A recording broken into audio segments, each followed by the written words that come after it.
नमस्कार प्रेक्षकांनो. नवरदेव हिटलर या मालिकेमध्ये शेवटी या लीलाचा जीव धोक्यात असतो. त्याच्यामुळे तिच्यावर हल्ला सुद्धा होतो जीवघेणा, परंतु या जीवघेण्या हल्ल्यातून या ठिकाणी ती थोडक्यात वाचलेली आहे. त्याच्यामुळे हा जी आता रिस्क घेऊ शकत नाही, तिथं अजून काही दिवस थांबायचे म्हणून परत ते आता घरी येताना या ठिकाणी आपल्याला येणाऱ्या भागात दिसणार आहे. परंतु या सगळ्या गोष्टी जाणून घेण्याआधी अजून जर तुम्ही माझा हा मराठी मालिका लवर चॅनल सबस्क्राईब केलं नसेल तर नक्की सबस्क्राईब करा. असेच मालिकेचे नवनवीन व्हिडिओ या चॅनलवर तुम्हाला पाहायला मिळत राहतील. आणि इथे मग हे परत येणार असतात तसं घरी कळवतात सुद्धा. यानंतर आजी बिचारी खूप टेन्शनमध्ये असते. माझ्या लीलावर परत हल्ला झाला, तू कशी असेल, ठीक असेल ना? तेव्हा एजीने फोन केला होता ना की ते आता ठीक आहे, येत आहेत ना ते, असं दुर्गा आजीला बोलताना दिसते. आणि त्यानंतर मग आजी बोलते, जोपर्यंत मी माझ्या डोळ्याने तिला पाहत नाही ना तोपर्यंत मला चैन पडणार नाही. आणि रेवती तिथे येते. सरस्वती लक्ष्मी सुद्धा या ठिकाणी असतात. तेव्हा ही रेवती विचार करते की मागच्या लग्नाच्या आधी सुद्धा या लीलावर हल्ला झाला होता, ताईवर हल्ला झाला होता, या दुर्गा मॅमने घडून आणला होता. या लग्नानंतर पण तिनेच तर हल्ला नाही घडून आणला, याच्या मागे ती तर नसेल ना? आणि ती संशयाने या दुर्गाकडं बघताना आपल्याला दिसते.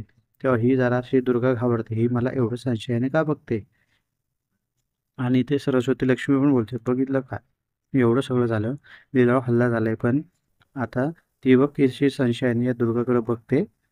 हिला डाऊट आला असतो 100% खरंच या दुर्गाचा हाती का काय याच्यात. आणि किशोर मात्र इथं सांतापलेला असतो. परत त्याचा प्लॅन इथे फसलेला असतो. प्रत्येक वेळेस ही लीला वाचते कशी, तिचं नशीब एवढं चांगलं कसं, पण काही केलं तरी यावेळेस मी हार मानला नाही, माझा प्लॅन इथं पूर्ण यशस्वीच करणार असं बोलताना या ठिकाणी दिसते. तेव्हा ही आजी ऋतूला बोलते, आईला सांगितलं का, कालिंदीला सांगितलं का तू याबद्दल? तेव्हा नाही, मी जाते. आणि ही ऋतू तिच्या रूममध्ये जाताना दिसते. ही दाराडूर पंढरपूर झोपा काढत बसलेली असते. तेव्हा आई उठ ना, आई उठ ना. ती उठवते, लीलावर हल्ला झालाय, चल लीला येईल लवकर, तू खाली पटकन चल.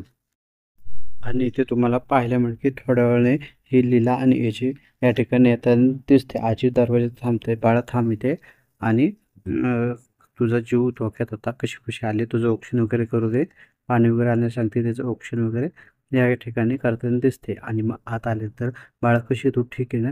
तुला जास्त दुखतंय का, लागलं का? आजी खूपच या ठिकाणी रेवतीची काळजी, सॉरी, लीलाची काळजी घेताना दिसते.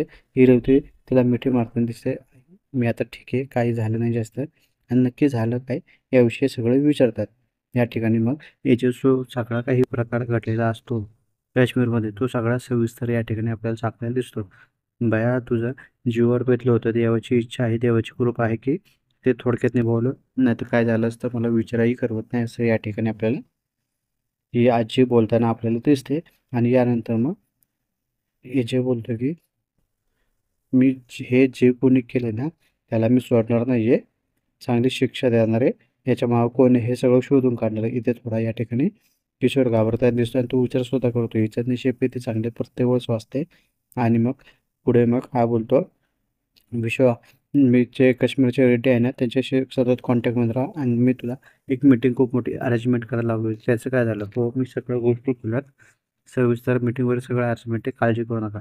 हा जो कोणी हल्लेखोर आहे त्याने कोणाशी पंगा घेतलाय ना त्याला माहीत नाही, त्याला ही सगळ्या गोष्टी खूप महागात पडेल, असंही विश्वा बोलून तिथे सगळं अरेंजमेंट करण्यासाठी आपल्याला जाताना दिसतोय. आई सगळं ठीक आहे, आता काळजी करू नको जास्त, लीला आली आहे ना, टेन्शन नको, तिच्या मानेला या ठिकाणी इथे आपल्याला लागलेलं दिसतं, पट्टे वगैरे आपल्याला दिसते. आणि ते दुसरीकडे ही कालिंदी मात्र झोपेतच तिथं या रेवतीने उठवल्यामुळं येताना दिसते. आज बाई परत मस्त झोप झाली. तिथं तर काय नुसतं सकाळी पाणी बिरी भराय, उठा, हे करा ते करा, आता मस्त झोप झाली, मस्त एन्जॉय केलं, एसीची हवा खाल्ली. आणि ते मला झोप लागली होती, डोळा उघडत नव्हता, पण रेवती आली मला म्हणून उठायला लागलं, मजाची मजा आहे. आणि इथे खाली याची सगळ्या गोष्टी इथे आपल्याला ऐकताना दिसतो. आणि ते ही कालिंदी येड्यागत बडबड करत असते आणि हे सगळं खाली ऐकतात. आणि मग सगळं तिच्याकडे या ठिकाणी बघताना दिसतात. आणि हे खाली येताना दिसते, काय झालं तर ऋतू तिच्याकडे, अरे आई, तुझं चाललंय काय, इथे झालंय काय, लीलाताईवर हल्ला झालाय आणि तू नाही ती बडबड करत बसली अशी बोलताना या ठिकाणी ते आपल्याला दिसते. त्यात तिलाही कळत नाही आता कसं सावरू. त्यानंतर बोलते, चालली ही झोप आहे, नाही तेवढाच माळा येते, इथं लीलावर माझ्या पोरीवर हल्ला झालाय आणि मी झोपा काढत दारडूर पंढरपूर होते, माझं मलाच कळत नाही. सॉरी, सॉरी हां, असं बोलताना दिसेल. लीला बाळा कशी आहे तू? ठीक आहेस ना? काय झालं तर नाही ना? व्यवस्थित आहे ना? बरंच काही बोलताना ती लीलाला बोलते, "नाही मी बरी आहे," असं बोलताना दिसते. "बरीच आहे दिसते ना, कळतंय ना," असं बोलताना दिसते. त्यानंतर विजय रागाने तिच्याकडे बघत असतो. "बरी आहे म्हणजे मला असं म्हणायचं होतं की एवढी लांबून आली, चालत आली ना स्वतः." म्हटलं बरीच असणार असं मी बोलताना या ठिकाणी इथे आपल्याला ती दिसते आणि यानंतर मग ती इथे डाव खेळते स्वतःच्या फायद्यासाठी की आता हिच्या आजारपणाच्या बहाण्याने मी इथे राहते काही दिवस, माझी मजा होईल म्हणून बोलते, "मी काय करते आता ही पोरगी एवढी आजारी आहे, या अवस्थेत आहे, तिची मला खूप काळजी घ्यायला हवी. म्हणून मी काही दिवस इथेच राहिले तर चालेल ना? हिची मी खूप काळजी घेईल." असं बोलताना या ठिकाणी दिसते. काही जणांना हे सगळं तिचं बोलणं नवल वाटते. लीलालाच इथे तिचं बोलणं या ठिकाणी एकदम नवल वाटतं आणि दिसतं. "आई नको, काही हरकत नाही, थांबायची गरज नाही. इथे हे जे आहेत ना ते माझी काळजी करतील." तेव्हा दुर्गा बोलते, "ही बाई ना इतकी येडी आहे ना, मला या बाईचा खूप त्रास होईल, परंतु ही थांबली तर माझ्यासाठी फायद्याचं आहे." लीला आणि एजेच्या या ठिकाणी मध्ये-मध्ये करत बसेल आणि त्यांना एकमेकांपासून दूर ठेवेल. माझ्या फायद्याचं आहे. त्यामुळं इथे ही दुर्गा बोलते, "अहो असं कसं? ती आई आहे. आईपेक्षा जास्त काळजी कोण घेऊ शकतं? तिला राहायचं तर राहू ना, राहू ना तुम्ही, काही हरकत नाही, राहा."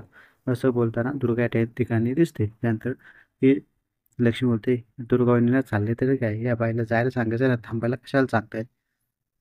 तेव्हा ही बोलते, "बरोबर आहे, आधी तिची मेंदू चांगला होता. मला असं वाटत होतं पूजा करावी, परंतु सारखं-सारखं चालू-चालू ना मेंदू स्लो झाला वाटतं." तेव्हा लक्ष्मी गप्पा करताना तिला इथे आपल्याला दिसते.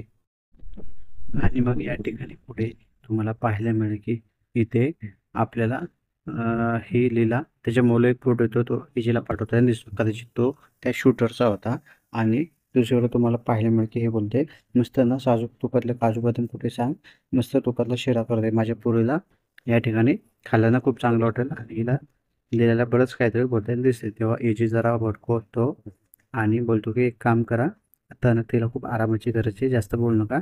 आणि एजे तिला या ठिकाणी घेऊन जाताना दिसतं आणि इथे दुसरीकडं या ठिकाणी ती आपल्याला वरती आल्यानंतर खाली ते एज म्हणजे आजची खूप टेन्शन घेतलं मी आता करू कसं काय, मला खूप काळजी वाटते, काम करते मला कसर होते, मी देवापाशी थांबते. तेव्हा बाकीचे बोलतात, "नाही, आधीच सगळ्यात जास्त त्रास तू स्वतःला करून घेतला, आता हे दोघं ठीक आहे ना, हे जे आम्ही आहोत लीलाची काळजी घ्यायला, तुझा आराम कर." आणि मग ती या ठिकाणी आराम करायला जाताना दिसते. परंतु इथे वरती गेल्यानंतर ही लीला एजेला बोलते, "हे बघा तिथं जे झालं ते झालं, माझ्या हल्ला झाला याचा बिलकुल स्वतःला त्रास करून घेऊ नका आणि मला एक तुमच्याकडून प्रॉमिस हवं आहे, जे वाईट झालं ते बिलकुल लक्ष ठेवायचं नाही आणि ज्या गोष्टी खूप चांगल्या आहेत, आपल्या खूप आठवणी खूप छान ट्रिप झाली, त्याच गोष्टी लक्षात ठेवायच्या."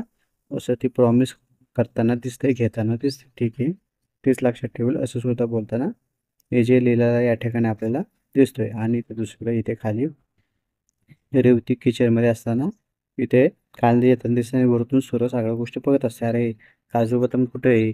कुठं लपवून ठेवलेत काजू बदाम? पटकन कुठे असेल ते आण, मला खायचे आहेत, मला भूक लागली." आणि या ठिकाणी ती चहा आणि बिस्किट घेऊन येते. "अरे काय तुला कळतं का? इथे चहा बिस्किट, काजू बदाम पाहिजे मला खायला." तेव्हा ती बोलते, "अरे इथे प्रसंग काय? इथे चाललंय काय?